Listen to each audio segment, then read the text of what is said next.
ETF index mutual funds నేర్చుకుని stock మార్కెట్లో రాణించాలనుకుంటున్నారా? వెంటనే ఈ నెంబర్కి కాల్ చేయండి.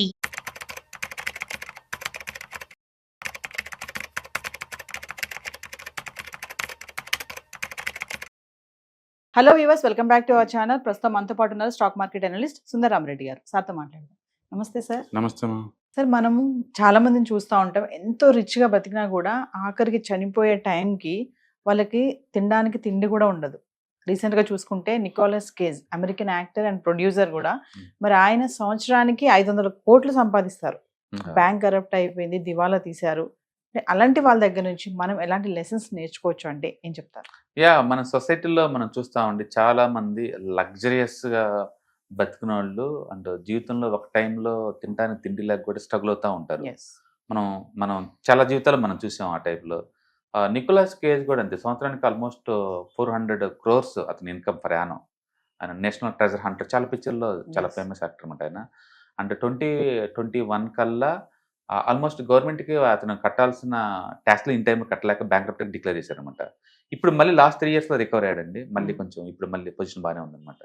ఇంత సంపాదన, సంవత్సరానికి 400 కోట్లు సంపాదన ఉన్నోళ్ళు కూడా అంటే బ్యాంక్రప్ట్ అయ్యేదాకా ఎందుకు జీవితాలు ఇలా అవుతుంది, ఏం నేర్చుకోవచ్చు వీళ్ళ దగ్గర నుంచి మనకి అంటే, ఒకటి రెగ్యులర్ క్యాష్ ఫ్లో ఉంటుంది, చాలా ఇంపార్టెంట్. రెగ్యులర్ క్యాష్ ఫ్లో అనేది చాలా ఇంపార్టెంట్. ఓవర్ నైట్ ఒక ప్రాజెక్ట్ ద్వారా వచ్చిన డబ్బులు నిలబడవు నీకు. నిరంతరం మనకి క్యాష్ ఫ్లో ఉండాలి. అలాగే ఒక 10 ఇళ్ళు రెంట్కి ఇచ్చామనుకోండి, నిరంతరం మంత్లీ 2 lakhs 3 lakhs వస్తుంటాయి నీకు జీవితకాలం తరతరాలు. నిరంతరం క్యాష్ ఫ్లో అంటే అది అనమాట. మనం వర్క్ చేసిన చేయకపోయినా వచ్చేలాగా ఉండాలి. అందుకని క్యాష్ ఫ్లో అనేది రిచ్నెస్ అండి. అంతే తప్ప నాకు 100 ఎకరాల పొలం ఉంది, అది ఒక సంవత్సరం వర్షాలు పడిపోతే నీది 100 ఎకరాలు జీరో వాల్యూ. లెక్కేసుకోవడానికి ఏమో ఎకరం ₹1 అని చెప్తారు, నా దగ్గర 100 కోట్లు ఆస్తుందని చెప్తారు. బట్ క్యాష్ ఫ్లో ఏది? క్యాష్ ఫ్లో లేదు. కాబట్టి డబ్బులు ఎక్కువ జనరేట్ అవుతూ ఉండాలి. ఓకే. రెండోది ఏంటంటే, మనకు వచ్చే క్యాష్కి మన లైఫ్ స్టైల్ తక్కువలో ఉండాలి. ఇప్పుడు నాకు మంత్లీ 1,00,000 వచ్చింది అనుకోండి, నా లైఫ్ స్టైల్ ఖర్చు మొత్తం అంతకంటే తక్కువలో ఉండాలి, అంతకంటే ఎక్కువ ఉండకూడదు.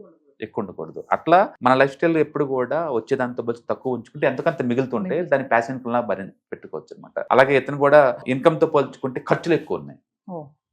ఇన్కమ్తో పోల్చుకుంటే ఖర్చులు ఎక్కువ ఉన్నాయి, కాబట్టి డబ్బులు దాచలేకపోయాడు అనమాట. అందుకని లైఫ్ స్టైల్ అనేది అంటే నీ ఫైనాన్షియల్ సెక్యూరిటీకి సపోర్ట్ లాగా ఉండాలి తప్ప ఫైనాన్షియల్ సెక్యూరిటీ తీసుకునేలా ఉండకూడదు లైఫ్ స్టైల్స్ ఎప్పుడు కూడా. అది. రెండోది ఓవర్ లెవరేజ్ అనమాట. టూ మచ్గా ఈ రిలేషన్షిప్లో పెట్టాడు. టూ మచ్గా మోస్ట్ ఎక్స్పెన్సివ్ రియల్ ఎస్టేట్ మొత్తం కొనుక్కుంటూ వెళ్ళాడు. అవి ఇన్ టైంలో అమలాపోయావు.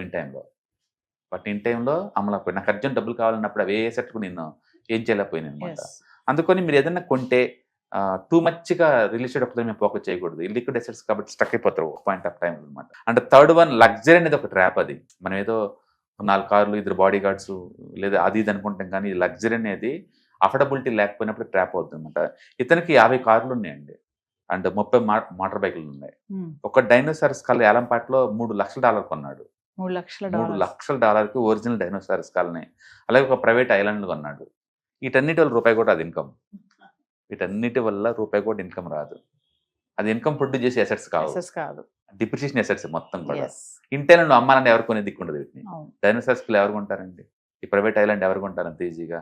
అందుకని లగ్జరియస్ ఉండాలి అంటే నీ ఇన్కమ్ అది సపోర్ట్ చేయాలి. నీ ఇన్కమ్ పరిధి దాటి నువ్వు కొన్నావు అనుకున్న లగ్జరీస్ని ట్రాప్ అయిపోతారు.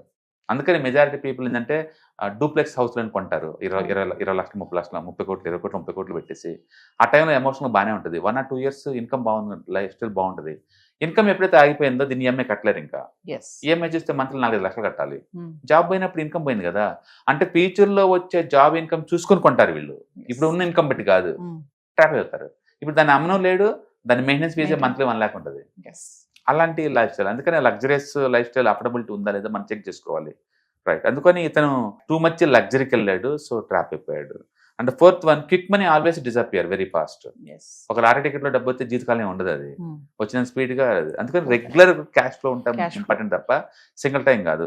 ఇల్లు ఏంటంటే ఈ హాలీవుడ్ సినిమాల నుంచి బీభత్సం డబ్బు వచ్చింది అనుకుంటున్నారు. 2 సినిమాలు ఫ్లాప్ అయినాయి అనుకోండి, 3వ సినిమా నుంచి డబ్బు కూడా రాదు, రూపాయి కూడా రాదు. అందుకని ఈ సడన్ గా వచ్చి హార్ట్ మనీ బేస్గా తీసుకుని లైఫ్ స్టైల్ డెవలప్ చేసుకున్నారు అనుకోండి, మెయింటైన్ చేయడం చాలా కష్టం. ఎందుకో సినిమా ఇండస్ట్రీలో అల్లడిపోతున్న రీజన్ ఇదే. 2 సినిమాలు హిట్ అవ్వగానే ఇక నాకు సినిమాలు ఇలా వస్తాయి 10-20 అనుకుంటారు, లైఫ్ స్టైల్ పెంచుకుంటూ పోతారు. ఈ ప్రైవేట్ హెలికాప్టర్లు కొంటాలు, ఒక 10 మంది కార్లు కొంటాలు, సెక్యూరిటీ గార్డులు పెట్టుకోవటాలు, సొంతంగా మేకప్ మ్యాన్లో డైటిషియన్లు పెట్టుకుని ఇవన్నీ చేస్తుంటారు. ఒక 2 సినిమాలు ఫ్లాప్ అయింది అనుకోండి, ఇన్కమ్ లేదు కదా ఇంకా. ఎస్ ఈ మొత్తం ఎలా మేనేజ్ చేస్తారు ఇంకా? అందుకని ఎక్కువ ఇలాంటి స్టోరీస్ మనం ఫిల్మ్ ఇండస్ట్రీలో వింటాం. సడన్గా లైఫ్ స్టైల్ వాళ్ళే పెంచుకునేది. వేరే ఇండస్ట్రీలో ఇంతగా లైఫ్ స్టైల్ ఎక్స్పెన్స్ చేసుకోరు ఎవరు. ఎస్ ఓకే, అందుకని ఇన్కమ్ ఏమో 1-2 సినిమాల ద్వారా వచ్చిద్ది, అది ఆగిపోయినప్పుడు అన్నీ ఆగిపోతున్నాయి అనమాట. అందుకని క్విక్గా వచ్చే మన ఏది కూడా సస్టైనబిలిటీ ఉండకపోవచ్చు. ఎస్ నెక్స్ట్ మీరు అప్పుల్లో ఉన్నారనుకోండి, ఇన్కమ్ ప్రయారిటీ ఇవ్వాలి. అప్పుల్లో ఉన్నప్పుడు ఇతను బ్యాంక్రప్ట్గా డిక్లేర్ చేయాలి, వచ్చిన ఆస్తులు మొత్తం అమ్మేసుకుంటూ పోతుంది ఒక్కొక్కటి. అందుకని మీద ఏదైనా ఆస్తులు కనుక ఉంటే వాటి అమ్మటం ఏం చేసుకోండి, ముందు అప్పులు క్లియర్ చేసుకోండి. అప్పులు ఉండని చెప్పి మీకు పీస్ ఆఫ్ మైండ్ దొరకదు, ఎస్ ఏం చేయాలో అర్థం కాదు. అందుకని అప్పులు ఏదైనా ఉంటే టైంలో వెళ్ళే. అండ్ మీకు ఏదన్నా డబ్బు అవసరం, ఇక లైఫ్ స్టైల్ మెయింటైన్ చేయలేకపోతున్నాను అనుకోండి, అన్నెసరీ థింగ్స్ అన్ని అమ్మేసుకుంటూ పోండి. మనోడికి 50 కార్లు ఉన్నాయి అమ్మేసే, 30 బైక్లు ఉన్నాయి అమ్మేసే, ప్రైవేట్ ఐలాండ్ అమ్మకాన్ని పెట్టేసే, స్కల్ డైమండ్ స్కల్ అవసరం లేదు అమ్మేసేయండి. మొత్తం అమ్మేసుకొని ఎంచక్క ముందు అప్పులు క్లియర్ చేసుకోండి. Yes. ఎందుకంటే ఈ ఎసెట్ ప్రొడ్యూస్ చేయవయి, అవును ఏ ఎసెట్ ఏదైతే ప్రొడ్యూస్ చేయట్లేదు వాటి మొత్తం అమ్మేసుకోవడం బెటర్. మనోడు కూడా అంతే, మొత్తం అమ్మేసుకొని కూర్చున్నాడు. మొత్తం అమ్మేసుకున్న తర్వాత అప్పులని మొత్తం తీసేసాడు. నెక్స్ట్ సర్కిల్ ఏంటంటే రిపిటేషన్ అనేది ఎనీ టైంలో మనం బిల్డ్ చేసుకోవచ్చు. మన దగ్గర స్కిల్ అనుకుంటే hero never be zero. Yes అందుకని రిపిటేషన్ అని చెప్తున్నారు. రిపిటేషన్ కోసం చెప్పేసి ఫాల్స్ మిస్టేజ్ కోసం వీటన్నిటి నువ్వు మేనేజ్ చేయలేవు, వీటన్నిటిని పెట్టుకొని మేనేజ్ చేయలేవు. అందుకే చాలా మంది ఏదో నమ్మాలి అంటే ఏమైనా అనుకుంటారేమో, ఇలా సొసైటీ భయపడతారు, పరువు పోతుంది పరుగు పోతుందేమో అనుకుంటారు. ఇన్సెక్యూర్తో బతికే బదులు ఈ బెటర్ కదా ఎస్ ఇవి. అందుకని మనోళ్ళు వెంటనే చాలా వరకు అసెట్స్ మొత్తం అమ్మి అప్పులని క్లియర్ చేసుకున్నాడు. తర్వాత 22లో పిగ్ అని మూవీ తీశాడు, సూపర్ హిట్ అయింది. తర్వాత వెయిట్ ఆఫ్ మ్యాసివ్ టాలెంట్ అని 22లో తీశాడు, అది కూడా హిట్ అయింది. సో అందుకని repetition any point of view skill అంటే ఉంటే మనం ఆ స్కిల్ ద్వారా మనం డెవలప్ అవ్వచ్చు అనమాట. ఎస్ సో ఇది. తర్వాత లైఫ్ స్టైల్ ఎప్పుడు కూడా మన ఫైనాన్స్ మ్యాటర్ డిక్టేట్ చేయకూడదు. లైఫ్ స్టైల్ మీ ఇన్కమ్ తగ్గట్టు లైఫ్ స్టైల్ ఉండాలి తప్ప, ఇన్కమ్ తగ్గింది అనుకోండి లైఫ్ స్టైల్ తగ్గించుకోండి, తప్పేం లేదు. ఎవరో ఏదో అనుకుంటారనే బదులు నీకు కంఫర్ట్ ఉందా లేదని చాలా ఇంపార్టెంట్ ఇక్కడ. ఓకే, సో మనడు కూడా అంతే, ఎర్నింగ్స్ ఎప్పుడైతే తగ్గిపోయినాయో లైఫ్ స్టైల్ కూడా తగ్గించుకున్నాడు, దాన్ని సెట్ అయిపోయాడు. అండ్ ఫైనాన్స్ ఎప్పుడైనా రావచ్చు నీకు మళ్ళీ ఆ లైఫ్ స్టైల్. మనోడు 2 సినిమాలు హిట్ అయ్యి మళ్ళీ ఎంతకంత మంది సంపాదించుకున్నాడు. ఎస్ అందుకని స్కిల్ కనుకుంటే రిపిటేషన్ డెవలప్ చేసుకోవచ్చు, మళ్ళీ ఇన్కమ్ ఎప్పుడైనా తీసుకోవచ్చు. అందుకని స్కిల్కి ఇంపార్టెన్స్ ఇవ్వమంటాడు. అందుకని ఏదైనా సరే, ఏదైనా మీరు కొంటే అసెట్ ప్రొడ్యూస్ చేసే అసెట్స్ కొనుక్కోండి. Yeah. టూ మచ్ రిలేషన్ పెట్టకూడదు, ఇల్లిక్విడ్ ఇన్ టైంలో అమ్మలేరు. అండ్ అసెట్ ప్రొడ్యూస్ చేయలేని వాటిని మనం కొనకూడదు. చాలా మంది ఆర్టికల్స్ రేర్ పీసెస్ అని చెప్పి అవి కొంటా ఉంటారు, వర్కౌట్ అవుతాయి అన్ని కూడా, Yes. క్యాష్ ప్రొడ్యూస్ చేయమన్నమాట. లైఫ్ స్టైల్ ఎప్పుడు ఖర్చులు మన కంట్రోల్లో ఉంచుకోవాలి. ఓవర్ నైట్గా అప్పుడప్పుడు వచ్చే డబ్బు ఎప్పుడు నిలబడదు, ఎస్ ప్లాన్ చేసుకొని ముందే దాన్ని సెట్ చేసుకోవాలి మనం. ఎందుకంటే రెగ్యులర్గా వచ్చే ఇన్కమ్ కాదు కదా. అవును అందుకని వాటిని రెగ్యులర్గా ఇన్కమ్ వచ్చే చోట ఇన్వెస్ట్ చేయడం ద్వారా మనం దాన్ని రెగ్యులర్ ఇన్కమ్ మార్చుకోవచ్చు అనమాట. అలాగే ఏదైనా అప్పులు కనుక అయితే లైఫ్లో ఇమీడియట్గా ముందు అన్ప్రొడ్యూస్డ్ అసెట్స్ మొత్తం క్లియర్ చేసేసి పెంచుకోవడం బెటర్. స్కిల్ ఎప్పటికైనా మన అసెట్ అనమాట, అది అంటూ ఉంటే ఏదో టైంలో మళ్ళీ మనం కంబ్యాక్ రావచ్చు.